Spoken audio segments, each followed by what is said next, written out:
बच्चन साहब वाली अग्निपथ के 34 साल पूरे हुए। 16 फरवरी 1990 के दिन अग्निपथ रिलीज हुई थी। डायरेक्टर मुकुल आनंद का शानदार काम, बच्चन साहब की क्लास एक्टिंग। हालांकि जब यह फिल्म रिलीज हुई थी तब बहुत से लोगों ने बच्चन साहब की डायलॉग डिलीवरी को क्रिटिसाइज भी किया था, लेकिन फिल्म कुछ दिन और चली और फिर तो बच्चन साहब की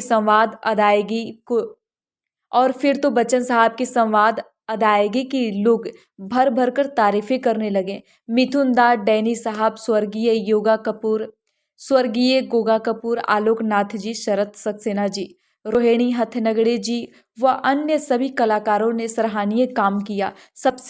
सबसे यूनिक कहानी तो रोहिणी हथनगड़ी जी की है। ये इस फिल्म में बच्चन साहब की मां के किरदार में दिखी हैं, लेकिन वास्तविक जीवन में बच्चन साहब से लगभग 20 साल छोटी। भाई इसी को तो कलाकारी कहते हैं। अग्निपथ में बच्चन साहब को कैरेक्टर मशहूर हॉलीवुड फिल्म द गॉडफादर के एक्टर मार्लोन ब्रांडो से प्रेरित बताया जाता है, और ये बात काफी हद तक सही भी है।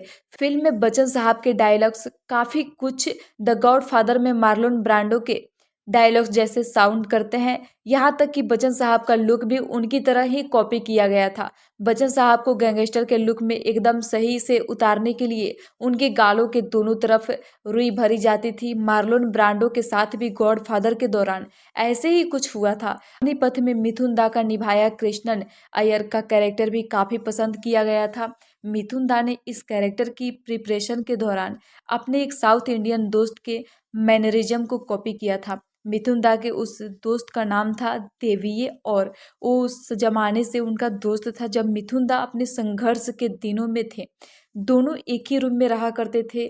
उस छोटे से रूम का किराया था 225 रुपये, जिसमें देवियो 150 रुपये देता था और मिथुन दा 75 रुपये देते थे। देवियों के पास एक छोटा सा पलंग था, जबकि मिथुन दा फर्श पर बिस्तर। हम फिल्म का गीत जुम्मा चुमा वास्तव में अग्निपथ के लिए तैयार किया गया था, लेकिन बाद में डायरेक्टर मुकुल आनंद को लगा कि अग्निपथ में बच्चन साहब का कैरेक्टर नाचता गाता हुआ दिखाना सही नहीं रहेगा, क्योंकि वो एक गैंगस्टर है, एक सीरियस मूड वाला गैंगस्टर। वैसे इस फिल्म में बच्चन साहब को एक इंटीमेट सीन भी देना था, जो उनकी और एक्ट्रेस माधवी के बीच शूट किया जाना था, लेकिन बच्चन साहब इस सीन को लेकर काफी अनकंफर्टेबल थे। उनकी परेशानी भांपकर मुकुल आनंद ने ये दृश्य फिल्म से हटा ही दिया। फिल्म में डैनी का निभाया कांचा चीना का कैरेक्टर भी चर्चित रहा था।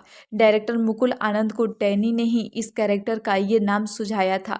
फिल्म में टीनू आनंद भी नजर आए थे, और इस तरह अग्निपथ वो पहली फिल्म बनी जिसमें बच्चन साहब और टीनू आनंद ने साथ में एक्टिंग की, जबकि टीनू आनंद इससे पहले बच्चन साहब की कुछ बढ़िया फिल्मों के डायरेक्टर रह चुके थे।